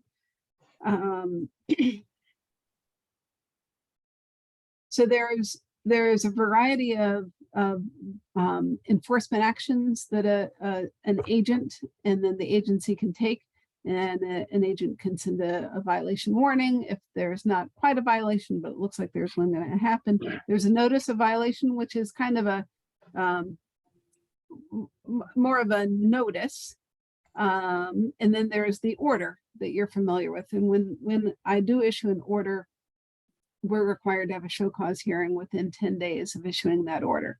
With having only 1 meeting in August and 1 meeting in September, it makes it a little hard to do orders when we see a violation and we don't have a meeting for a while. So both of these, I'd say I would have issued orders if we had had a meeting that was closer to them. And I think that for at least one of them, we will issue an order because they both had to complete some other directives today. And I haven't gotten anything. So the first is 9 Prince's Pine Road, which is kind of over by off of Weed Ave, Philo Street, that kind of area. They have a wetland in the rear yard, a wetland and watercourse. It's the 5 Mile River. And they did some tree removal, clearing of understory, and some construction without permits. The house changed hand relatively recently. Before it was sold, I had a lot of people coming in to ask about it. the people that ended up purchasing did not ask about it and did work without permit. So they were supposed to give me a wetland delineation report by the end of the day today, and then file for a corrective action application. And I have not received any word or correspondence from them. The other is 20 Edith Lane, which is Edith is by Winnapock. Let's see, over by Main Ave, Linden, Todd Road. So kind of the central West Rocks area between Main Avenue and West Rocks Road. A small little wetland and pond there. This property has a steep slope. The house is at the top of a hill, steep slope down to the wetland and ponded area. New owners decided to make a flat lawn. So an extraordinary amount of fill was deposited in the rear. They are working on getting a survey. They are also required to get a fill and excavation permit from the Public Works Department. The quality of the fill material is inappropriate. It includes some construction debris, asphalt, tree stumps and stuff like that. So a lot of it is going to be required to be removed from the Public Works Department. They had a deadline today, but they're still working on getting, they have been in communication that they've had difficulty getting things quite done, but they are working hard. So those are the two latest violations. All in all, not too bad for violations this summer. It's some of the lowest numbers that we've had in a long time. So Can I ask, how did that second one come to your attention? Edith was a complaint. A neighbor that is on Edith complained, I think, to the customer service. And I think that it was, so unfortunately it was after hundreds of dump trucks had gone up and down the road for a while. And then the person became concerned that the pavement had been damaged, and that's when they actually called.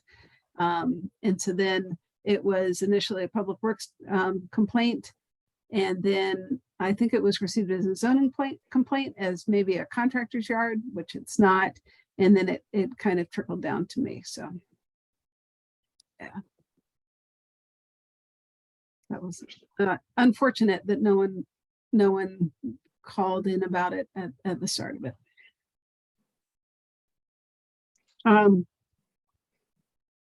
Otherwise, I guess that's it.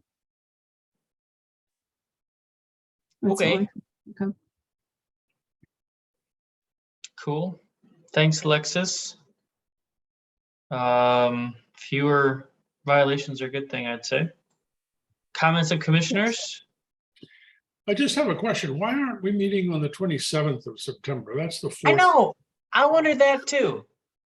It is a Jewish holiday. Let me get my calendar open. It is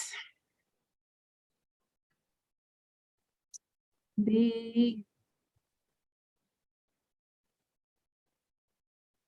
Rosh Hashanah. Third and last day, Rosh Hashanah. Yeah. But isn't that Rosh Hashanah, I think, is on the 26th, isn't it?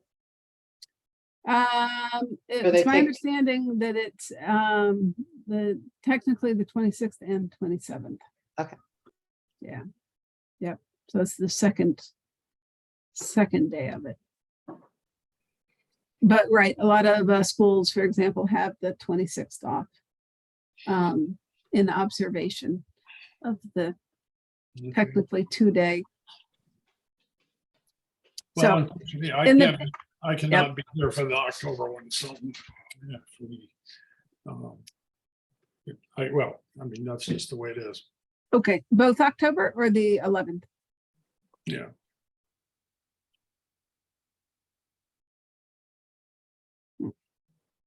Both dates in October, John? I can't be there. Okay, Both, okay. both dates. Okay, 11th and the 28th, 25th. How does that work for voting for, like, do we have a quorum or how does it work if people, do we have to have been at the public hearings and for making decisions, or how does that work? Right, so if you have a few, 3 potentially commissioners that are regularly attending but are not here tonight, as long as they review the video of the public hearing, or both public hearings technically, prior to making the decision, they can participate. So when you reconvene, and if hopefully there are additional members at the next meeting, prior to voting, I would ask who intends to vote on the application and confirm that either, who do we have, Halamico, Merluzzi, or Valiant are familiar with the application and have watched the video of the public hearing. Excellent question. Okay.